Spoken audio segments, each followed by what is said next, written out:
नमस्कार। नेपाल टेलिभिजन हेरेर बसिरहनुभएका सम्पूर्ण आदरणीय दर्शक महानुभावहरूमा काठमाडौँ महानगरपालिकाको दैनिक टेलिभिजन कार्यक्रम हाम्रो काठमाडौँको आजको श्रृङ्खलामा यहाँहरूलाई स्वागत छ। दर्शकबिन, कार्यक्रममा हामी काठमाडौँ महानगरपालिका क्षेत्रभित्र भइरहेका विभिन्न विकास निर्माण एवं जनचासोका विषयहरू प्रस्तुत गर्ने गर्दछौँ।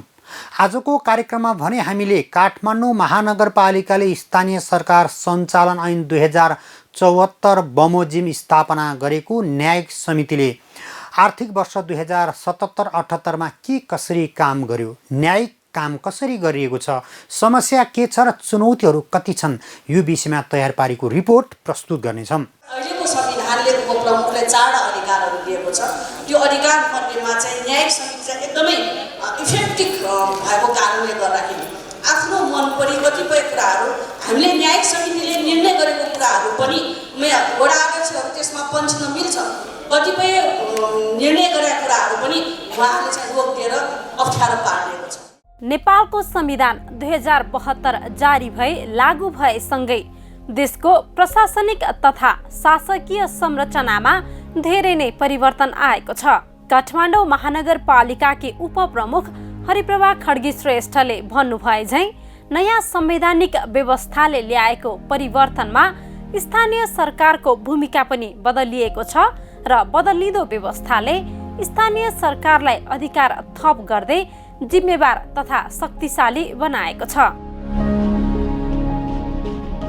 संविधानले सङ्घ, प्रदेश र स्थानीय गरी 3 तहको शासकीय संरचना तय गरेको छ र तीनै तहले तोकिएको अधिकार क्षेत्रको कार्यकारिणी, व्यवस्थापकीय र न्यायिक अधिकारको प्रयोग गर्न सक्ने व्यवस्था सुनिश्चित गरेको छ। यस व्यवस्थासँगै स्थानीय सरकारले न्यायपालिकाको रूपमा रही आफ्नो अधिकार क्षेत्रभित्रका विवाद निरूपण गर्न सक्छन् र विवाद निरूपणका लागि प्रत्येक स्थानीय तहले न्यायिक समितिको गठन गर्न सक्ने व्यवस्था संविधानमा छ। संविधानको भाग 17 को धारा 217 मा प्रत्येक गाउँपालिकाले उपाध्यक्ष वा नगरपालिकाले उपप्रमुखको संयोजकत्वमा 3 सदस्यीय एक न्यायिक समिति गठन गर्न सकिने व्यवस्था गरिएको छ। काठमाडौँ महानगरपालिका कार्यालयले संवैधानिक व्यवस्था साथै स्थानीय सरकार सञ्चालन ऐन 2074 अनुसार उपप्रमुख खड्गी श्रेष्ठको संयोजकत्वमा निर्वाचित 2 नगरसभा सदस्यहरू सम्मिलित 3 सदस्यीय न्यायिक समिति मार्फत न्याय निरूपण गर्दै आएको छ। महानगरमा गठन भएको न्यायिक समितिले 2074 कार्तिक 28 गते पहिलो बैठक बसेर काम थालनी गरेको हो। पहिलो इजलास भने मङ्सिर 10 गते सञ्चालन गरिएको थियो। समितिका सदस्यहरूको निर्वाचन भई मिति 2074 कार्तिक 28 गतेबाट प्रथम बैठक बसी मङ्सिर 10 गतेबाट सुनवाई सुरु गरी विवाद निरूपण गर्न थालिएको हो। स्थानीय तहमा पहिलो पटक न्यायिक समितिको व्यवस्था गरिएकोले यसको व्यवस्थापनको लागि केही समय पश्चात मात्र समितिले काम कारबाही अगाडि बढाउन सक्यो। समितिमा विवादको सुनवाईको लागि इजलास कक्षको व्यवस्था गरिएको छ भने सूचीकृत मेलमिलापकर्ताबाट मेलमिलाप सम्बन्धी कार्य गर्नको लागि मेलमिलाप कक्षको समेत व्यवस्था गरिएको छ। समितिले नगरसभा समक्ष आर्थिक वर्षको वार्षिक प्रतिवेदन समेत बुझाउँदै आएको छ।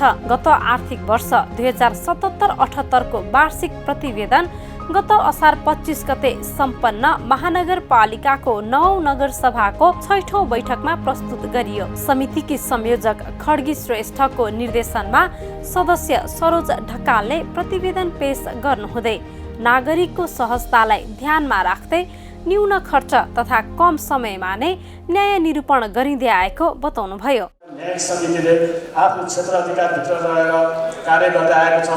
सुधार निरन्तर प्रक्रिया हो। समितिले विवाद व्यवस्थापन पद्धतिलाई अझ प्रभावकारी बनाउने प्रविधिलाई यस क्षेत्रमा उपयोग गर्ने लक्ष्य राखेको छ। विवादलाई सकेसम्म छिटो छरितो रूपमा 3 महिनाभित्र निरूपण गर्ने प्रयास गरिनेछ। विद्यमान समयमा आएको स्वास्थ्य सङ्कट एवं कोरोना महामारीको सामना गर्दै उच्च मनोबलका साथ न्यायिक कार्य गर्ने सोच राखेको छ। प्रतिवेदन अनुसार 2078 असार 20 गतेसम्ममा समितिमा 283 वटा उजुरी परेका छन्। यी मध्ये 128 वटा आर्थिक वर्ष 2076-77बाट दायित्व सरेर आएका हुन् भने 155 वटा आर्थिक वर्ष 2077-78मा दर्ता भएका हुन्। यी मध्ये 106 वटा उजुरी फर्च्युट भएका छन्। त्यस्तै 147 वटा विचाराधीन अवस्थामा छन्। 13 वटा कार्यान्वयन भएका छन् र 9 वटा मेलमिलापका माध्यमबाट टुङ्गिएका छन्।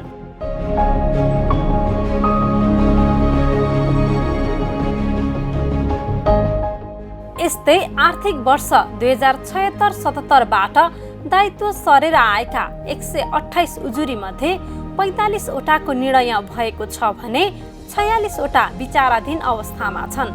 यसै गरी 20 वटा तामेलीमा र 4 वटा मुल्तबीमा छन्। 3 वटामा आदेश, 3 वटामा मेलमिलाप र 3 वटा कार्यान्वयन भएका छन्।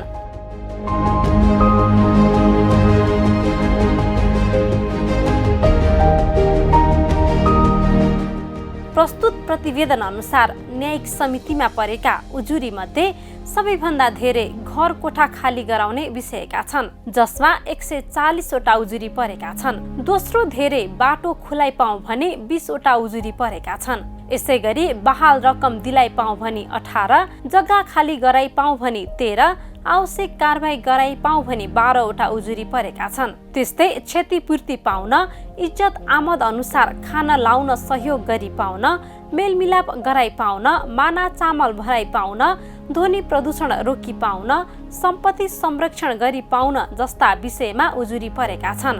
समितिले यस्ता विवाद र उजुरी निरूपणका क्रममा मेलमिलापलाई प्रोत्साहन दिने गरेको छ। समितिले आफू समक्ष पेश भएको विवादको निवेदनको कारबाहीलाई किनारा गर्दा सम्भव भएसम्म मेलमिलाप गर्न प्रोत्साहित गर्नुपर्ने व्यवस्थालाई जोड दिएको छ।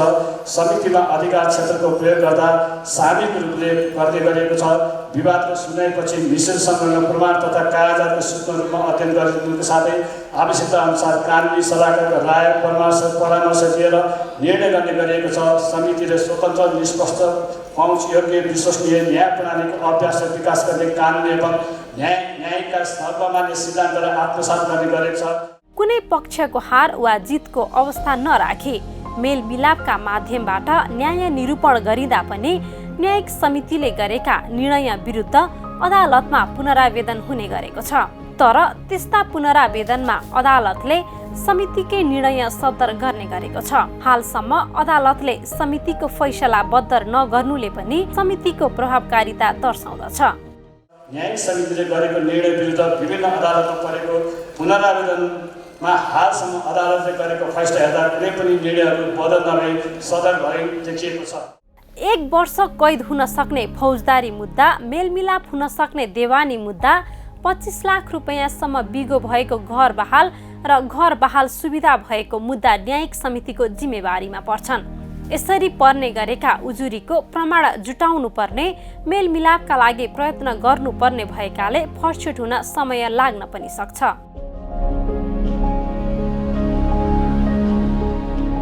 स्थानीय तहमा न्यायिक समितिका अतिरिक्त अध्यक्ष वा प्रमुख साथै प्रमुख प्रशासकीय अधिकृतको समेत इजलासको व्यवस्था गरिएको छ, जसमा भवन निर्माणको मापदण्डका विषय प्रमुखको इजलासबाट हेरिन्छ भने भवन निर्माण इजाजत सम्बन्धी विषय प्रमुख प्रशासकीय अधिकृतको इजलासबाट हेरिन्छ।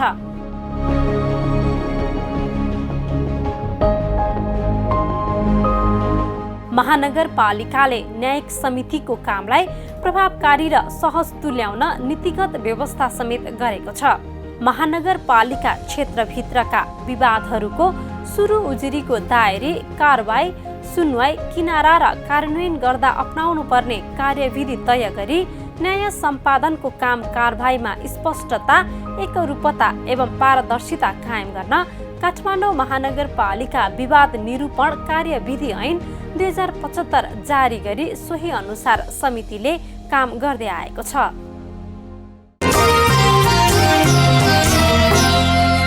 दर्शकबिन 2072 सालमा नयाँ संविधान जारी भएसँगै तत्पश्चात स्थानीय तहको निर्वाचन पनि सम्पन्न भयो। स्थानीय तहको निर्वाचन सम्पन्न भए पश्चात स्थानीय तह सञ्चालनका लागि स्थानीय सरकार सञ्चालन ऐन 2074 पनि जारी भयो। सोही ऐनको मातहतमै रहेर स्थानीय तहमा न्यायिक समिति पनि गठन भयो। महानगरपालिकाले पनि सोही ऐन बमोजिम न्यायिक कार्य गर्दै आइरहेको छ। यो प्रसङ्ग आजको कार्यक्रममा जानकारी दिने प्रयास गऱ्यौँ। आजको कार्यक्रमको निर्धारित समय सकिएको छ। भोलि पनि नयाँ विषय र प्रसङ्ग लिएर आउने नै छौँ। तबसम्मका लागि सम्पूर्ण टिमसहित म वैकुण्ठ भण्डारी बिदा चाहन्छु। नेपाल टेलिभिजन हेर्दै गर्नुहोला। नमस्कार।